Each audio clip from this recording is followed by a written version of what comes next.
Evangelio de Marcos, capítulo 14, a partir del versículo 53. Y el sermón de esta tarde se titula Testificando bajo presión. Testificando bajo presión.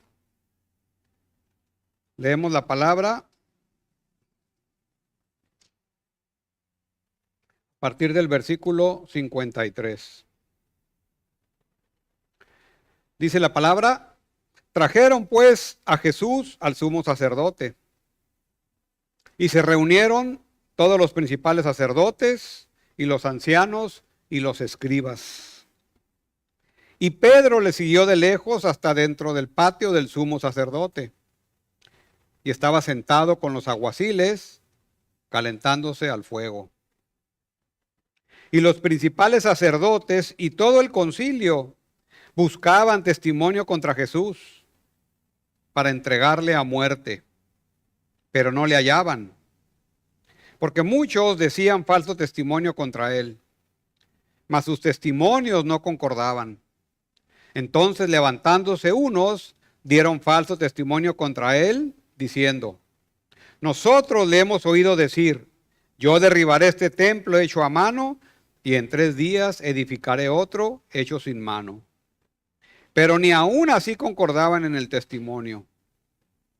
Entonces el sumo sacerdote, levantándose en medio, preguntó a Jesús diciendo: ¿no respondes nada? ¿Qué testifican estos contra ti? Mas él callaba y nada respondía. El sumo sacerdote le volvió a preguntar y le dijo: ¿eres tú el Cristo, el Hijo del bendito? Y Jesús le dijo: yo soy. Y veréis al Hijo del hombre sentado a la diestra del poder de Dios y viniendo en las nubes del cielo.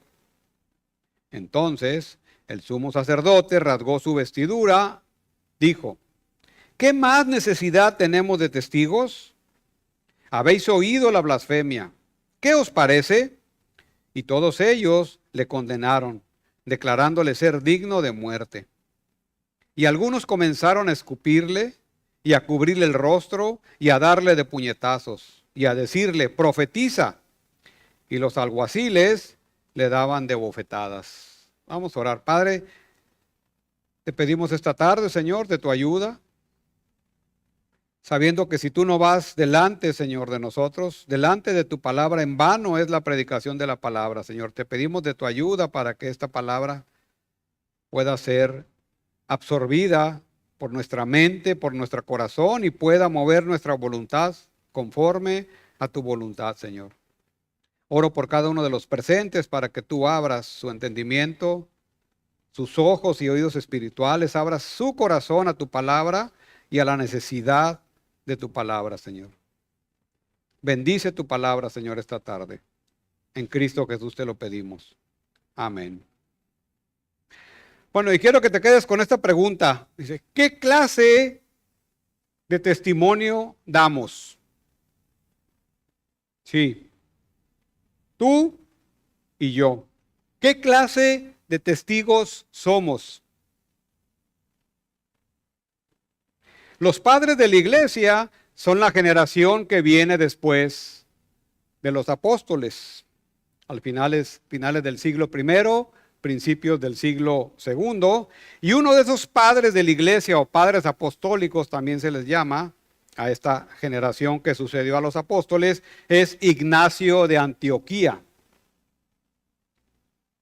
Este hombre, Ignacio, vivió entre finales del primer siglo y la primera década del segundo siglo. Es posible que haya sido discípulo de Juan. Era conocido de Policarpo, discípulo de Juan, y estuvo al servicio de la iglesia de Cristo en Antioquía de Siria, o sea, en Asia, hacia el norte de Jerusalén, de Israel. Era un hombre muy temeroso de Dios, fiel y diligente en su obra. De hecho, por este motivo se le apodaba Teóforo, que quiere decir el portador de Dios. Aparentemente debido a que con frecuencia portaba el nombre de Dios y de su Salvador en la boca y porque llevaba una notable vida piadosa. Teóforo. A menudo se le oía decir diferentes frases. Por ejemplo, la vida del hombre es una muerte continua a menos que Cristo viva en nosotros. El Cristo crucificado es mi único y completo amor. Este hombre estaba enamorado de Jesús. El que se permite llamar por alguien que no sea Cristo, no es de Dios. Como el mundo odia a los cristianos, así Dios los ama. Vean las convicciones de este hombre expresadas en estas frases.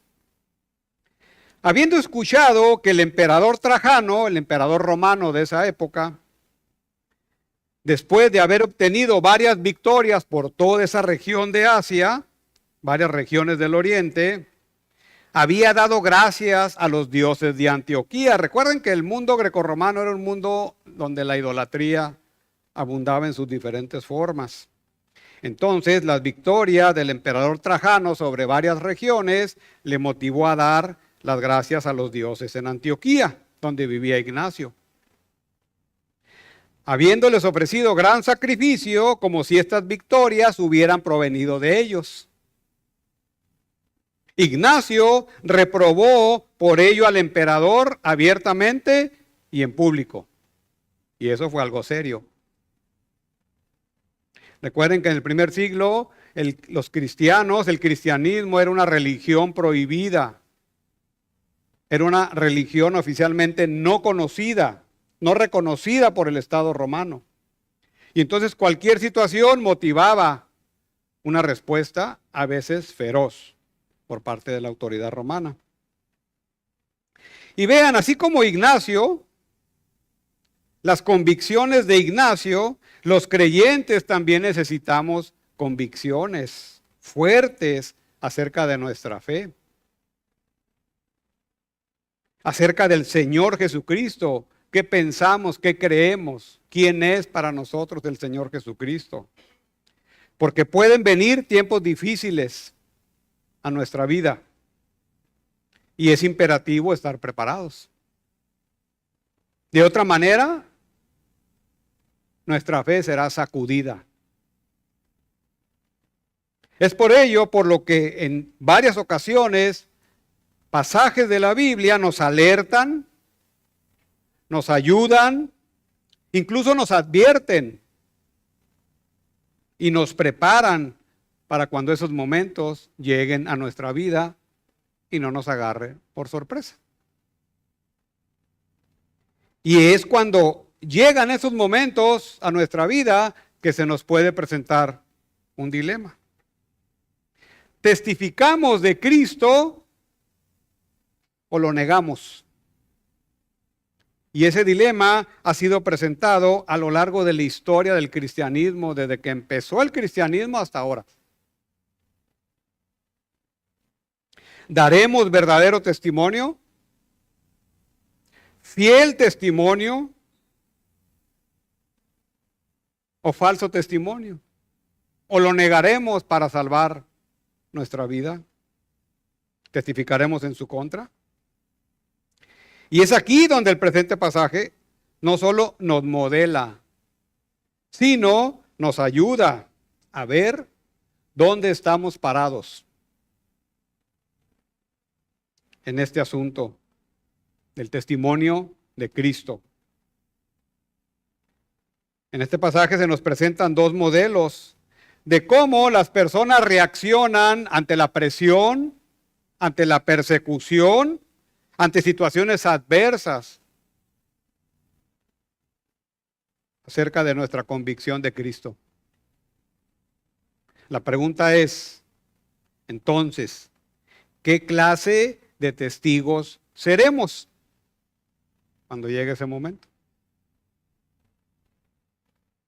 Entonces, hermanos, hoy en este pasaje de Marcos 14, 53, 65, veremos dos modelos dos modelos de testificar bajo presión, bajo persecución, que nos ayudan de alguna manera a evaluar nuestro corazón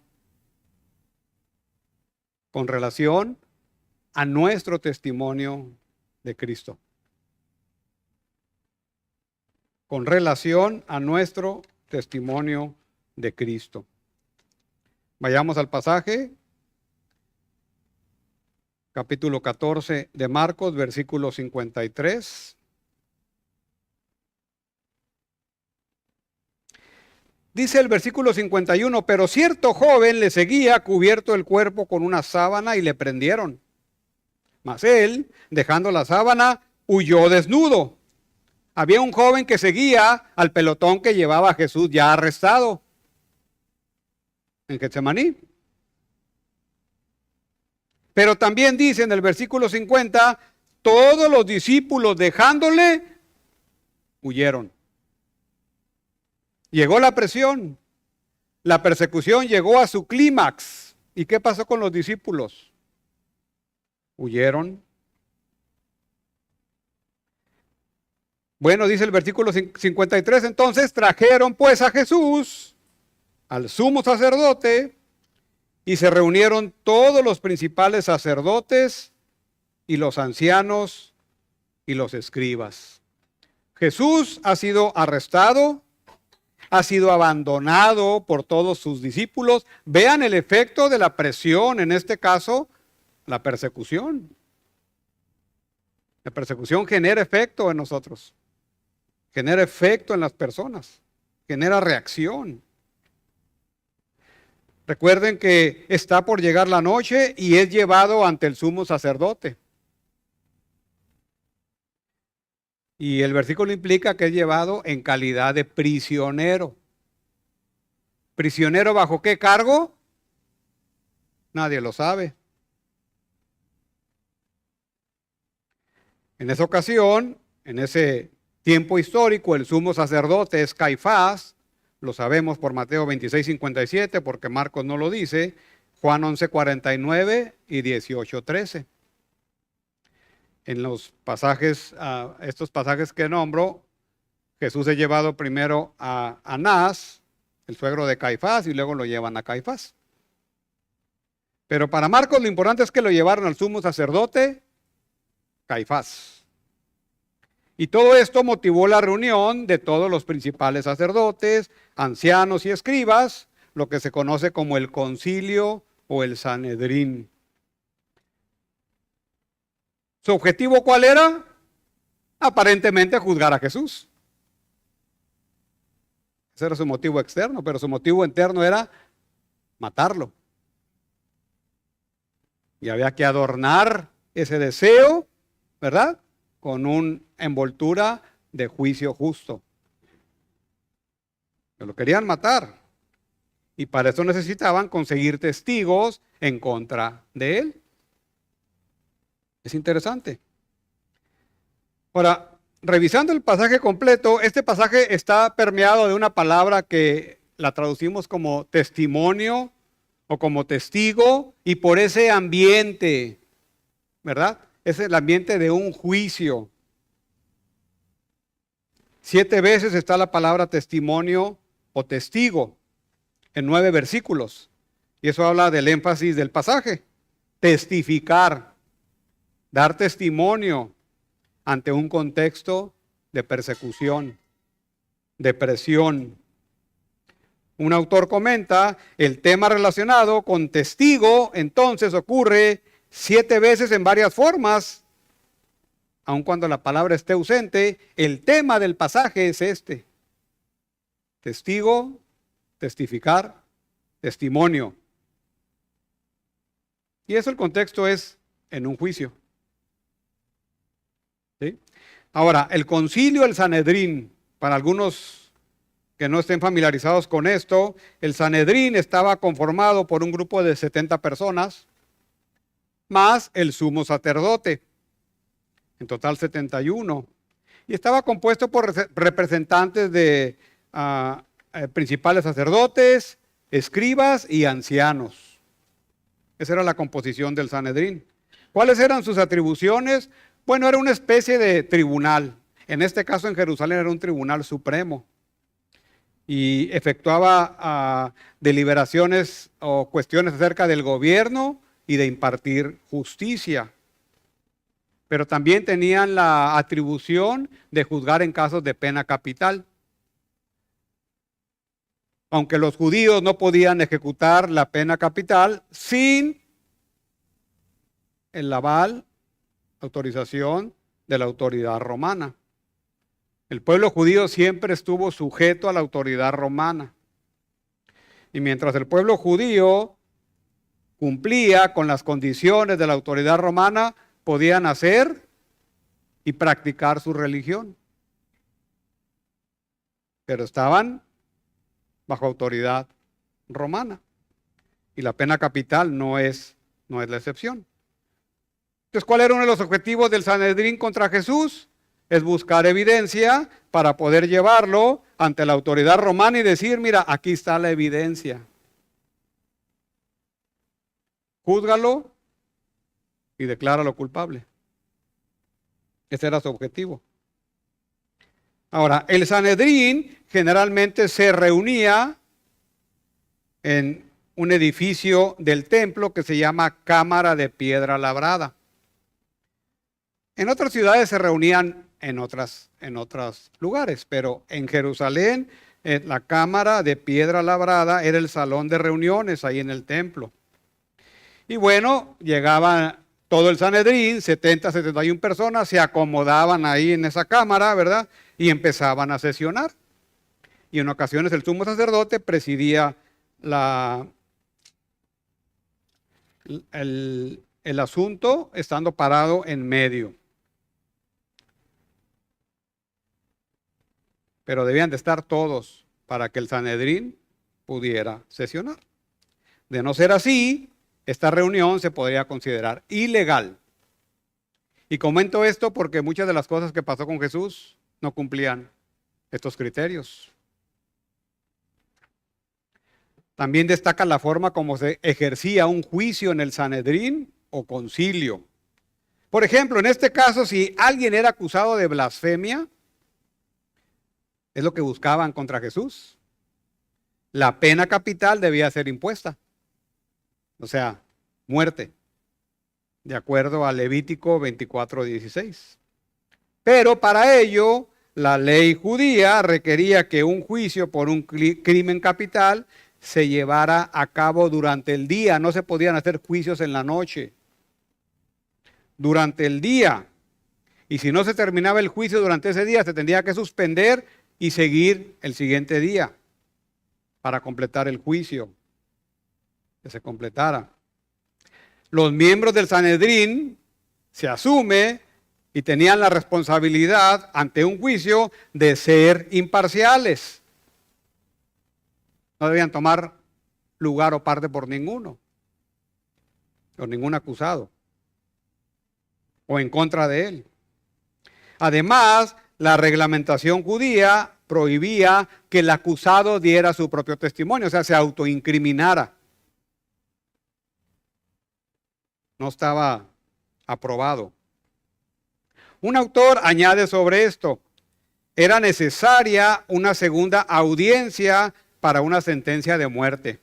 De tal manera que si ese día en la noche hubieran declarado culpable a Jesús, tendrían que haber hecho otra audiencia al siguiente día para declararlo culpable de muerte y entonces llevarlo a la autoridad romana. Entonces se necesitaban mínimo 2 días. Se debía exhortar enérgicamente a los testigos a decir la verdad. Bueno, son cosas obvias, ¿verdad? Pero ni aquí ni ahora se dan totalmente así, ¿verdad? Es la realidad. El pecado, ¿verdad?, contamina todo esto. Y se debía desestimar la evidencia contradictoria. Había varios testigos, presentaba su testimonio y si había contradicciones, tendría que ser desechados. Solo se podía acusar de blasfemia a aquella persona que hubiera pronunciado el nombre divino, porque en la mente judía eso no era permitido. Los juicios debían celebrarse en uno de los tribunales de Jerusalén. El principal es el que se reunía en el templo. Bueno, esa es la reglamentación, ¿verdad?, del sistema de juicio judío. Y eso va a contrastar con la escena que Marcos está planteando en este pasaje. Ustedes pueden ir valorando qué ha pasado. ¿Sí? Entonces, el versículo 53, Jesús está ante el sumo sacerdote y el Sanedrín ya ha sido reunido. Versículo 54. Y Pedro le siguió de lejos hasta dentro del patio del sumo sacerdote y estaba sentado con los alguaciles calentándose al fuego.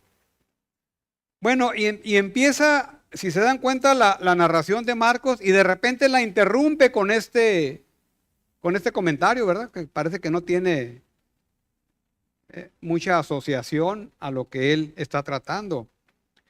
Y ese detalle es de notar. Dice que Pedro le seguía a Jesús, pero de lejos. Llegó a tal punto al seguirlos que pudo ingresar a la casa del sumo sacerdote, al patio. El sumo sacerdote vivía en una especie de palacio o casa así más o menos importante. Tenía un patio resguardado por un portón, por un cerco, ¿verdad? Y el versículo deja entrever que Pedro logró entrar hasta el patio de la casa del sumo sacerdote, en ese edificio donde él vivía. Y ahí se quedó. Era de noche. Esto muestra, pues, una actitud un tanto ambigua de Pedro, ¿verdad? Porque por un lado dice la palabra que todos lo abandonaron, y de hecho lo abandonaron. Pedro era el que iba a dar su vida por él, ¿se acuerdan? ¿Verdad? Y entonces vemos algo de ambigüedad en Pedro, como decir, pues no quiero dejarlo. Hay que darle ese crédito a Pedro, ¿verdad? Pero por otro lado, le estaba ganando la tentación y el temor de abandonarlo porque le podía costar su propia vida. Entonces vemos eso en Pedro. Era arrojado Pedro. Y le estaba costando demasiado aguantar lo que estaba ocurriendo. Y entonces tomó la decisión de llegar al patio, hizo migas ahí con los guardias del sumo sacerdote, estaban en una alumbrada, en una fogata, ¿verdad? Asando bombones, ¿sí? Y dijo, aquí me quedo. O sea, se quedó con los guardias del sumo sacerdote. Le estaba costando demasiado a Pedro. Y ahí se quedó cómodo. Vean la escena, o sea, lo que está ocurriendo con Jesús. Entonces, este detalle pues que pone aquí el evangelista prepara al oyente para después Pedro es introducido de nuevo en la historia a partir del versículo 66, que es la negación de Pedro.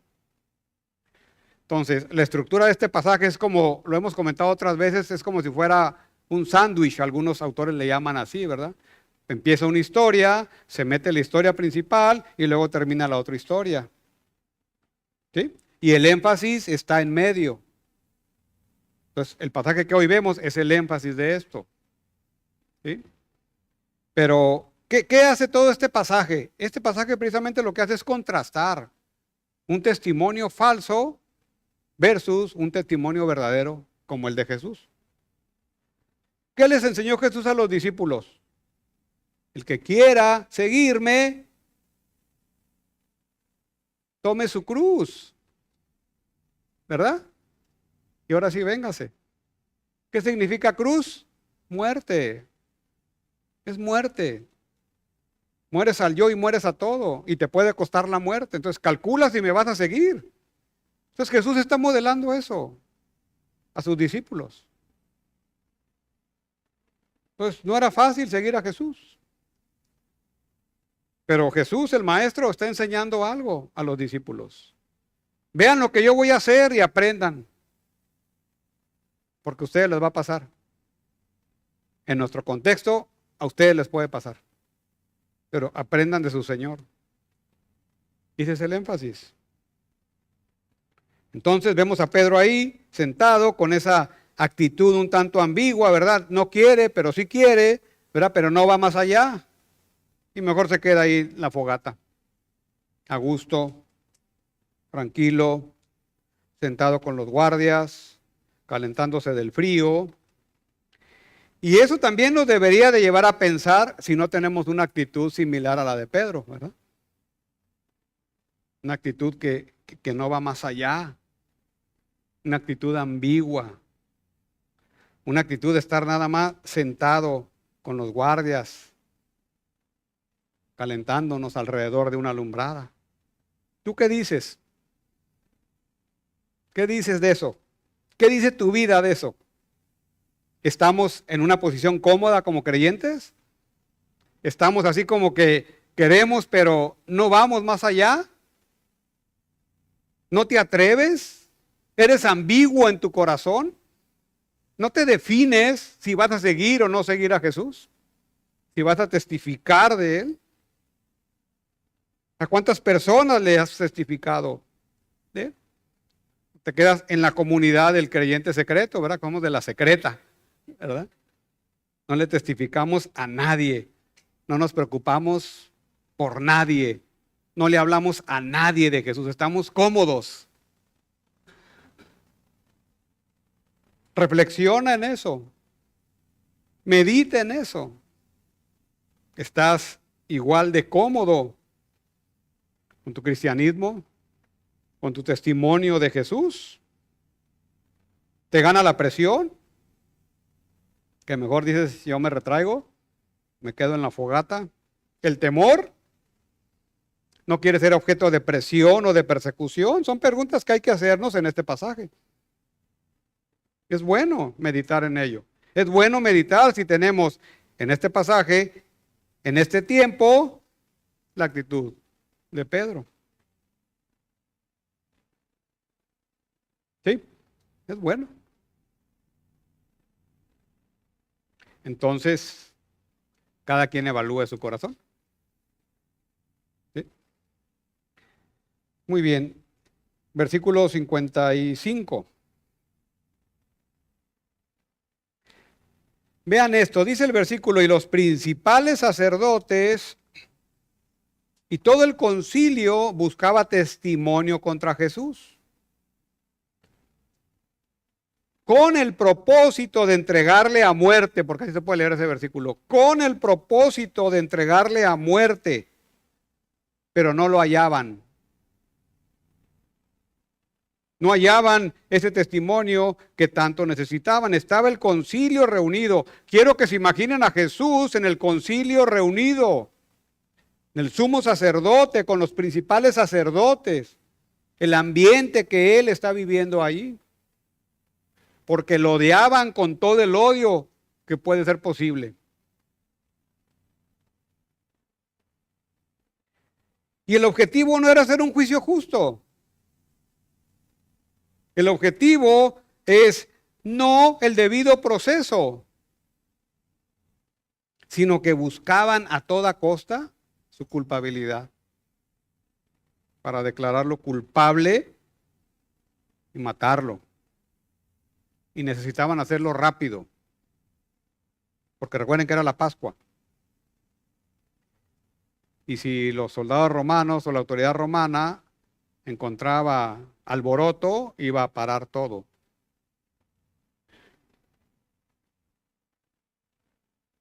Pero ¿qué dice el versículo? Fracasaron rotundamente. No encontraban un testimonio válido, creíble. Ahora, ¿cuál es la razón por la cual no encontraban? Versículo 56. Porque, ese porque es la razón, muchos decían falso testimonio contra él, mas sus testimonios no concordaban. Y muchos es enfático.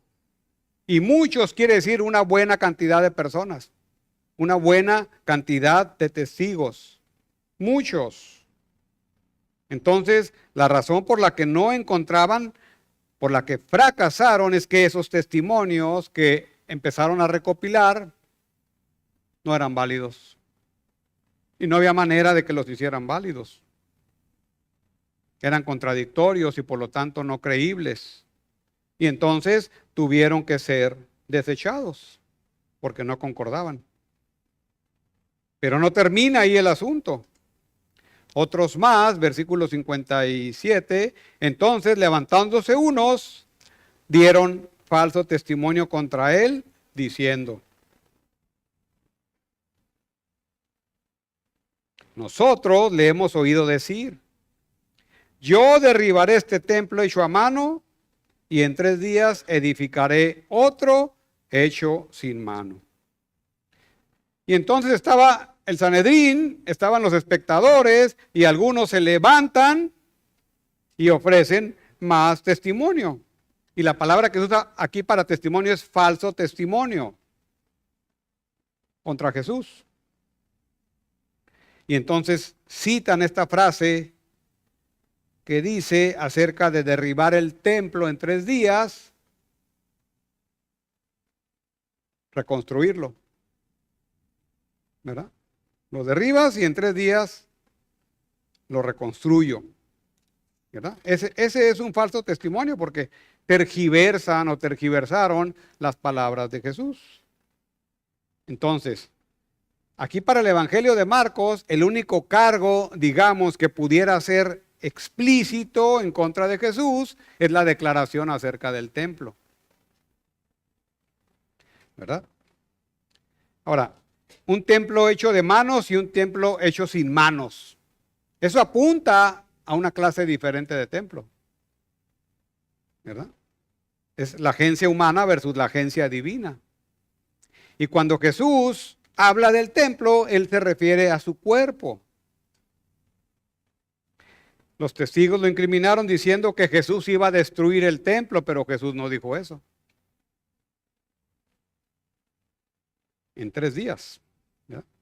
Entonces, la realidad es que esta declaración de Jesús apunta hacia la cruz, hacia su muerte y su resurrección. Y eso queda claro cuando vamos a Juan capítulo 2, versículo 19, que dice este versículo. Vamos a ir un poquito adelantito, Juan, porque esto es relevante para el pasaje. Capítulo 2, versículo 19, ahí está Jesús altercando con los líderes religiosos. Ahí en el versículo 19 del capítulo 2, Evangelio de Juan, dice el 18. Y los judíos respondieron y le dijeron: ¿qué señal nos muestras ya que haces esto? Respondió Jesús y le dijo: destruid este templo y en 3 días lo levantaré. Dijeron luego los judíos: en 46 años fue edificado este templo, ¿y tú en 3 días lo levantarás? Mas él hablaba del templo de su cuerpo. ¿Verdad? Eso es claro. Entonces, el versículo deja entrever que ni así pudieron ponerse de acuerdo los testigos. Entonces eran declaraciones contradictorias y por lo tanto eran falsas.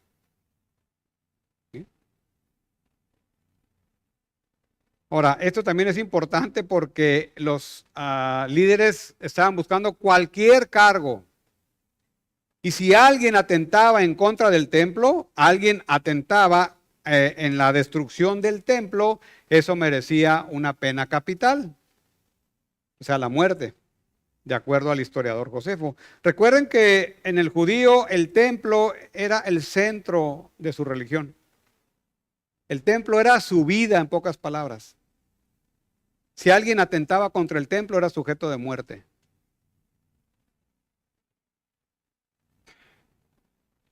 Y entonces,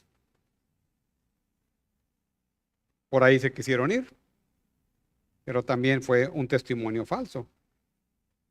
Y como la escritura en Deuteronomio 17:6 dice que debe haber mínimo 2 testigos en acuerdo total para que pueda ser válido el testimonio, bueno, el concilio no lograba encontrar ni 1, ni 2, ni 3, ni 4. Y por eso Marcos dice en el versículo 59, pero ni aún así concordaban en el testimonio. Es un falso testimonio. Eran muchos y más. Imagínense el tiempo que ha estado pasando, la noche, interrogando a los testigos. Entonces, no había unanimidad en los testimonios, tampoco había evidencia contundente, ni siquiera mínimo los 2 testigos requeridos. Por lo tanto, se tuvieron que desechar. Ahora, es importante que esta primera sección del pasaje habla acerca de eso, de el falso testimonio, testigos falsos, personas que testifican en contra de Jesús. No dice la palabra, pero uno se puede imaginar que algunos de ellos pudieron haber sido sus seguidores de Jesús. Porque Jesús tenía una multitud de seguidores hasta que el asunto se puso difícil. Bueno, como ya vimos, hasta sus discípulos lo abandonaron, ¿verdad? Lo fueron abandonando. Y a la hora que la autoridad judía se levanta contra él, entonces hubo algunos que siguieron a la autoridad judía. O sea, los falsos siguen a los falsos. Ese es el asunto. Falsos creyentes siguen a falsos pastores, creyendo que están haciendo bien. Y eso es lo que está pasando aquí. Entonces, esta primera parte modela precisamente qué es un falso testimonio, qué es un testigo falso. La presión los obliga a testificar. Están pensando en su vida, están pensando en su beneficio, están pensando en sí mismos, no están pensando en nadie más. Y si obtienen ganancia de ello, mejor. Tal vez es temor a los líderes religiosos. Tal vez es temor a las demás personas. Tal vez es temor a la familia. El punto es que dan un paso hacia atrás y abandonan a Jesús. Y no solo eso, sino testifican en su contra. O una suma de factores, ¿verdad? Que se presentan en las personas. Pero está claro que bajo presión, para estos testigos es mejor apartarse del enjuiciado y salvar su propia vida. Estos no son creyentes verdaderos. Entonces, al final, ¿por qué no pudieron encontrar una evidencia contundente contra Jesús? ¿Por qué todos estos testimonios no podían culpar a Jesús? Porque Jesús es inocente. Por eso. Es inocente. Entonces, no pudieron encontrar testimonios en contra de él. Ahora, el asunto se pone más fuerte todavía. La presión llega a su máximo, porque los líderes no han podido encontrar el argumento necesario para culpar y matar a Jesús. Y entonces toman otra ruta. Y para ello se levanta el sumo sacerdote. Y esto va a modelar un testimonio verdadero. ¿Quién es un testigo verdadero? ¿Quién es un testigo fiel? Y Jesús, el Maestro, nos pone el ejemplo. Y les pone el ejemplo a los discípulos. Vean el versículo 60.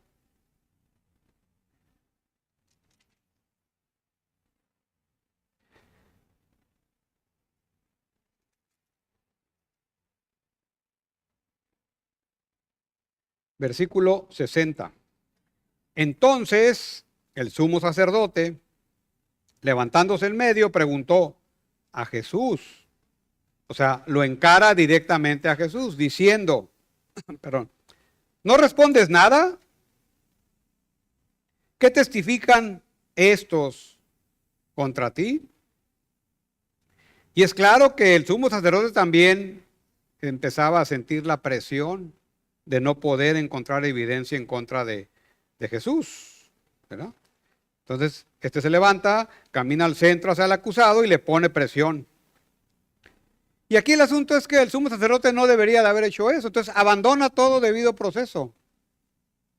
Abandona toda reglamentación de un juicio judío y va y presiona directamente a Jesús, porque no se le permitía al acusado autoincriminarse.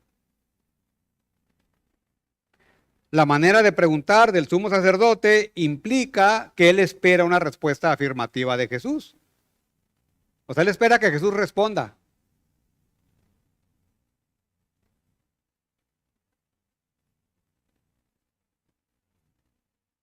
Pero el sumo sacerdote se exaspera más con Jesús. ¿Por qué? Porque ¿qué dice Jesús? 61. Mas él callaba y nada respondía. Mas él callaba y nada respondía. Ahora, cuando uno investiga un poquito más acerca del silencio de Jesús, es interesante. No solo porque no tenía caso que respondiera, porque cualquier cosa que hubiera dicho en ese momento hubiera tergiversado la declaración los judíos. Es probable. Pero sobre todo, porque nos recuerda aquellas palabras de Isaías 53, versículo 7. ¿Recuerdan ese pasaje? El contexto del siervo sufriente. Dice el versículo 7, angustiado él y afligido, no abrió su boca. Vean cómo se cumple la escritura. Como cordero fue llevado al matadero y como oveja delante de sus trasquiladores, enmudeció y no abrió su boca. Pues se cumple esa profecía. Y eso es interesante del silencio de Jesús. El maestro está en su tiempo. El maestro sabe quién es. Jesús sabe quién es. Jesús sabe sus convicciones. Y les da su tiempo. Eso es interesante. Y entonces el sumo sacerdote, yo me imagino, y esto yo me lo imagino, ya no sabía qué hacer. Y eso a veces lo vemos en las películas cuando está un detective, ¿verdad?, interrogando a un posible acusado, y el acusado dice, el fiscal lo que quiere es lo que el sumo sacerdote, ¿verdad?, que el acusado se autoincrimine, que el acusado diga cosas que después van a usar en su contra. ¿Cierto, abogados? Van a usar en su contra. Y entonces un acusado trucha dice, yo no voy a hablar, yo no voy a decir nada hasta que no esté mi abogado aquí. Jesús no tenía abogado. Y yo me imagino al sumo sacerdote, entonces el detective o el fiscal se desespera porque no lo pueden hacer hablar. ¿Han visto eso? Yo creo que todos hemos visto esas escenas. Y se rasgan los cabellos y ahí están, y cigarro tras cigarro, y no lo logran hacer hablar. Entonces yo me imagino que el sumo sacerdote está de esa manera porque no pueden incriminar a Jesús. Claro, yo me lo imagino, ¿eh? Pero la escena deja ver eso, realmente. El ambiente deja ver eso. Ahí está el sumo sacerdote como el fiscal de la película, ¿verdad? O como el detective de la película, desesperado por hacer que este hombre hable e incriminarlo. Y luego acomodar el asunto. Entonces el sumo sacerdote le vuelve a preguntar, de plano, ya dinos, ¿eres tú el Cristo, el Hijo del bendito? Y luego uno se pregunta, bueno, el sumo sacerdote, ¿por qué preguntó eso? ¿A poco estaba interesado en conocer la verdadera identidad de Jesús? No, como buen fiscal, como buen abogado, ¿verdad? Como buen detective, pues quiere que declare cosas para poderlo incriminar. Y yo me imagino al Señor, ¿verdad? Bueno, ok, ¿quieres que hable? ¿Qué le dice Jesús en el versículo 62? a su tiempo, a su momento, en el punto climático más alto de la presión, el Señor responde, yo soy. ¿Quieres saber si soy el Cristo, el Hijo del bendito? Cristo es el Mesías. El Hijo del bendito es un nombre que se le da a Dios porque el judío no pronunciaba el nombre de Dios. Entonces el bendito es Dios. Yo soy. Y luego lo define. Y veréis al Hijo del Hombre sentado a la diestra del poder de Dios y viniendo en las nubes del cielo. Yo soy. Yo soy el Mesías. ¿Qué está haciendo Jesús? No solo está respondiendo, Él sabe que con esa respuesta le va a costar la vida. Él lo sabe. Entonces Él es valiente. Él responde conforme a su convicción, con valentía, sin temor. No es porque es Dios, es Jesús ante un juicio. Es Jesús bajo presión. Eso es lo que está pasando. Él responde, yo soy. ¿A qué le recuerda ese yo soy? ¿Verdad? Yo soy, se está haciendo Dios. Prácticamente. Yo soy. Es como cuando Moisés le pregunta a Dios que lo manda, ¿verdad? A Moisés en el Éxodo. Y Moisés le pregunta, ¿y quién? ¿Qué le digo quién eres tú? ¿Quién me envía? ¿De parte de quién? ¿Verdad? ¿Qué le contesta a Dios? Yo soy. Y este yo soy es interesante porque Juan lo maneja muchas veces más que Marcos. Pero cuando escuchamos esta frase, yo soy, es que se está haciendo igual a Dios, la segunda persona de la Trinidad. Eso es lo que está pasando aquí. Y no solo eso, sino que está citando Daniel 7, que el Sanedrín conocía perfectamente, y el Salmo 110. Verán al Hijo del Hombre sentado a la derecha del poder de Dios. Es de Daniel 7, 13, 14. Es una profecía que se cumple. Y que se va a cumplir cuando venga Jesús. Y el Salmo 110, ¿verdad? Siéntate a mi diestra hasta que ponga por enemigos como estrado de tus pies. Entonces está citando Daniel 7, 13, 14 y el Salmo 110. Yo soy el Hijo del Hombre, que es un título divino. Yo soy el que está sentado, va a estar sentado a la derecha del poder de Dios. O sea, tendré toda autoridad sobre todos, incluso sobre ti. Un juez juzgando al juez supremo, que después lo va a juzgar a él. Eso es lo irónico de esto. Entonces, ¿qué pasa con el sumo sacerdote? Pues preguntó lo que no debía preguntar, porque no le quedaba otra. Jesús responde y sabe lo que está respondiendo y no tiene temor de contestar. Y entonces recuerden que hemos visto a lo largo del Evangelio de Marcos, cuando Jesús sanaba, hacía un milagro, una señal, no le digan a nadie. Lo que algunos llaman el secreto mesiánico, ¿verdad? Jesús no quería que se enteraran hasta que llegara el momento de quién era Él. Aquí llegó el momento, yo soy el Mesías. Yo soy el Hijo de Dios, el Hijo del bendito. Y voy a regresar, dice, con las nubes del cielo, a la diestra del poder de Dios.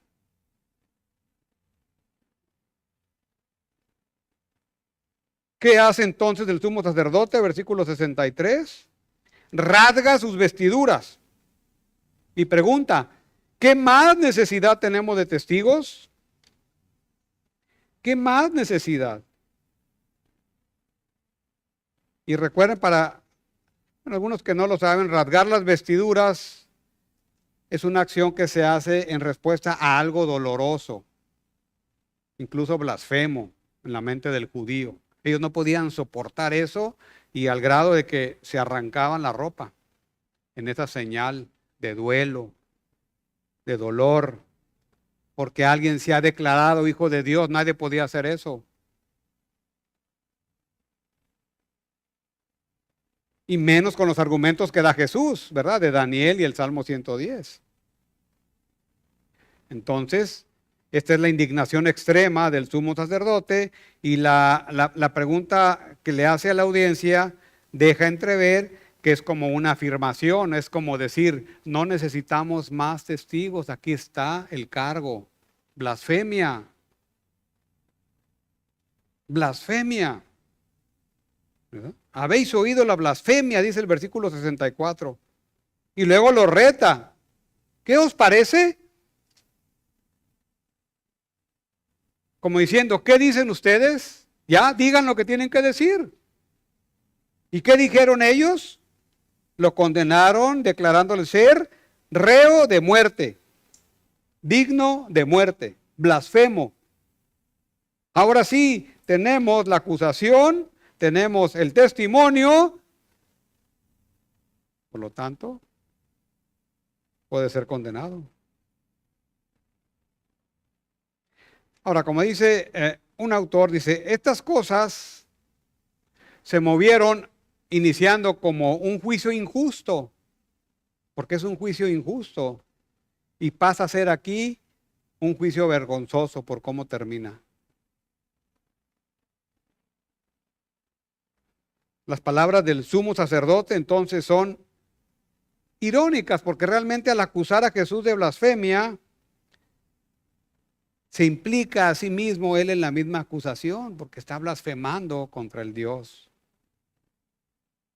contra el Mesías, contra el ungido, contra el Hijo de Dios. Ahora la pregunta que hace este autor dice, o el sumo sacerdote tiene razón al decir que Jesús es un blasfemo, o Jesús tiene razón al decir que el sumo sacerdote es el blasfemo. ¿Cuál es la verdad? Pues es clara. Jesús es el Mesías, el Hijo de Dios. Y un día Él va a estar sentado en el tribunal como juez supremo. Y va a juzgar no solo al sumo sacerdote, no solo al Sanedrín, sino al mundo entero. La pregunta que te hago yo es, ¿de qué lado estás ahora? Aquí. ¿Dónde estás parado? ¿Dónde estarás ese día del juicio? ¿Del lado del trono de Jesús o del lado del trono del sumo sacerdote? Como incrédulo, perdido. Y esto es serio, hermanos. El sumo sacerdote ni por aquí le pasó que él se tuvo que parar y se va a parar de nuevo ante el juicio de Cristo. Yo te animo a que no pienses igual que el sumo sacerdote. Te vas a parar ante el juicio de Cristo. ¿De qué lado? Y si no estás en Cristo, del lado correcto de la historia, ven a Cristo.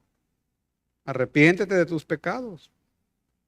Pídele al Señor que te perdone. Sé honesto en tu corazón delante de Él y dile, Señor, no puedo creer. No quiero creer, ni ganas tengo de creer. Pero ayúdame a creer. ¿Me vale? Ayúdame a creer. De estar de tu lado correcto. Un día te vas a parar delante de Él. Y lo vergonzoso del pasaje es como termina el versículo 65.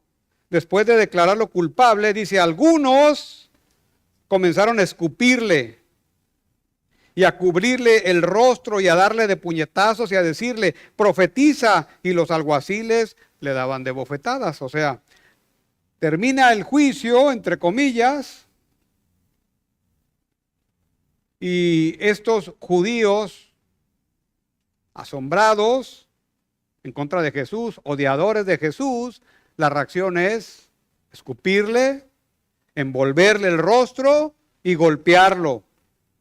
Y esa palabra para golpear puede decir con un instrumento o a bofetadas. Este es el maltrato físico contra el Señor. Y luego lo entregan a los guardias y los guardias lo reciben a golpes. Esa es la idea del versículo. Los guardias lo siguen golpeando. Y luego en la siguiente escena más adelante lo llevan ante Pilato. No sin antes maltratarlo físicamente de una manera brutal. ¿Sí? Dice Isaías 56. Di mi cuerpo a los heridores y mis mejillas a los que me besaban la barba.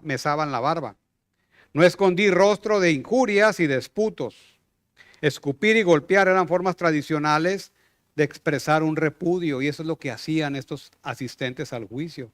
Mostraban repudio escupiéndolo y golpeándolo. Y eso es vergonzoso, es bochornoso. Pero ¿qué aprendemos de Jesús entonces? Que Jesús es un testigo fiel. Jesús es un testigo verdadero bajo presión, es un modelo para nosotros de un testimonio verdadero. Él permanece en la verdad y no importa lo que vaya a pasar.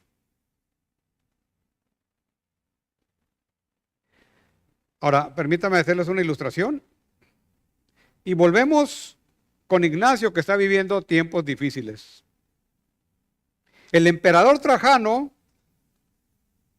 sumamente enfurecido por lo que Ignacio lo había confrontado, ordenó que lo apresaran. Este negó adorar a los dioses del imperio y fue condenado. Él se mantuvo fiel a Cristo. Pero por temor del emperador a un alboroto, hizo que llevaran a Ignacio de Antioquía hacia Roma. Y en Roma iba a ser juzgado y condenado. Y la pena que impuso el emperador es la muerte ante los leones. O sea, en el anfiteatro romano.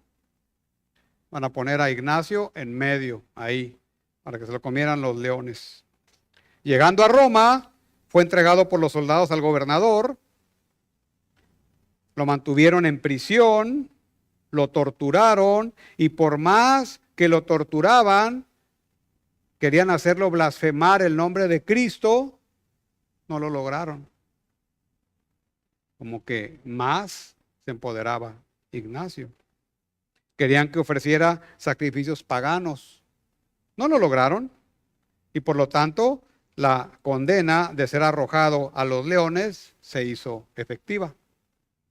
Ese es un testimonio verdadero. Es un testigo fiel. A Ignacio le costó su vida ante los leones. Él decía: mi amado Jesús, mi Salvador, está tan profundamente grabado en mi corazón que yo tengo la confianza de que si me abrieran el corazón y lo cortaran en pedazos, el nombre de Jesús se hallaría en cada pedazo. Este hombre era de convicciones fuertes, profundas. Nada lo iba a mover de blasfemar en contra de su Señor.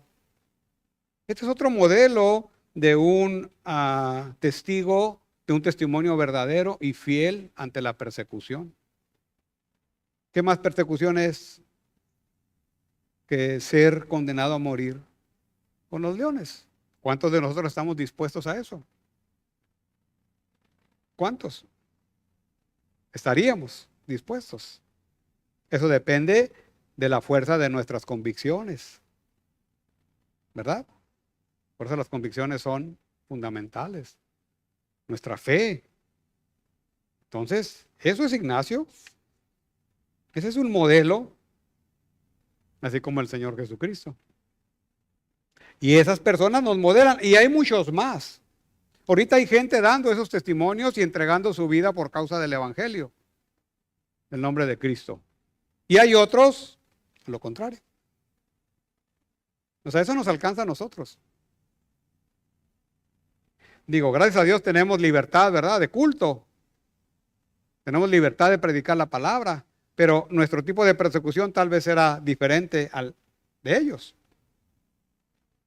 Es cierto que no vamos a estar bajo presión ante el Sanedrín, como el Señor Jesús, ni tampoco vamos a ser arrojados a los leones como Ignacio. Pero, ¿qué otro tipo de presión pasamos en nuestra vida que nos prueban o nos ponen en la situación, ¿verdad? En el dilema de dar testimonio de Cristo? A veces la misma familia, el trabajo, la escuela, la iglesia misma. Suena paradójico, pero a veces en la iglesia misma, ¿verdad? Pueden llegar circunstancias en las cuales entramos en ese dilema. Cuando menos de testificar de Cristo, cuando menos de compartir el Evangelio, no sé, las cosas de la vida diaria en la cual vivimos nosotros. Esto alcanza hasta eso. Ser testigos fieles de Cristo. Y Cristo nos modeló primero porque estaba seguro de sus convicciones. ¿De quién era Él? Segundo, que no temía hablar la verdad. Una cosa lleva a la otra. Y tercero, no le importaron las consecuencias. Y este es un modelo para nosotros de la misma manera, ¿verdad? Debemos estar convencidos de lo que somos y creemos. Debemos hablar la verdad ante todo y ante todos, con presión o sin presión. No deberíamos estar preocupados por las consecuencias de testificar de Cristo. A veces es solamente la carrilla, como decimos. A veces solamente es el temor del qué dirán. A veces solamente el que no nos sentimos preparados para hacerlo, cuando ya deberíamos de estar preparados para hacerlo. A veces porque no conocemos bien la Biblia y nos van a preguntar cosas de la Biblia. Entonces, podemos hacer una lista de 10 pretextos diferentes. Y al final, hermanos, en el fondo, no es otra cosa que nuestra falta de convicción. Y aquí está Jesús modelando. Es nuestra falta de convicción. Es el amor a Cristo y el amor a los perdidos. Y sí, es lo que falta, amor. El amor a esta cosecha que Él dice que ya está lista, ¿quién la va a ir a cegar? Pues si no somos nosotros, entonces ¿quién? Van a ser otros. Pues así tenemos que estar nosotros de la misma manera convencidos, ¿verdad? Como el Señor Jesucristo nos modela en este pasaje. Mediten en eso. Entonces, para concluir, tenemos aquí 2 modelos de testimonio, uno falso y uno verdadero. ¿Qué clase de testimonio daremos? Es la pregunta, terminamos con esta pregunta. ¿Qué clase de testimonio daremos? Vean lo que dice Pablo en 2 de Timoteo, capítulo 3, versículo 12. Y también todos los que quieren vivir piadosamente en Cristo Jesús padecerán persecución. O sea, la persecución está garantizada. De una u otra manera, de un nivel o de otro nivel. El mundo no quiere al creyente. El mundo odia a Cristo. Y mientras más piadoso, como dice aquí, el que quiera vivir piadosamente va a tener afrenta. Así que como creyentes estaremos bajo presión, bajo persecución, si realmente hacemos lo que debemos hacer, testificar de Cristo, vivir conforme a Cristo. Y al final es estar preparados para cuando llegue ese dilema a nuestras vidas. Y ese dilema puede llegar diario en nuestra vida. ¿Seremos testigos falsos o testigos verdaderos, fieles, como nuestro amado Señor Jesucristo? Bien, pues oremos, hermanos. Gracias, Padre, te damos por este pasaje, Señor, por tu palabra que a veces es tan confrontante, Señor, que abruma. nos abruma a veces, Señor. Pero apelamos a tu gracia, apelamos a tu paciencia, apelamos a tu perdón de las cosas que no hacemos o hemos dejado de hacer. Te pedimos esta tarde, Señor, que tú siembres esa convicción profunda en nuestros corazones acerca de lo importante que es testificar de ti, de tu obra. Danos ese amor que tanto falta nos hace, ese deseo, esa convicción, ese poder, esa gracia, Señor, para poder hacerlo y cumplir con tu voluntad de la manera, Señor, como tú le cumpliste a tu Padre. En Cristo Jesús te lo pedimos, Señor. Amén. Amén. Vamos a prepararnos para la cena del Señor.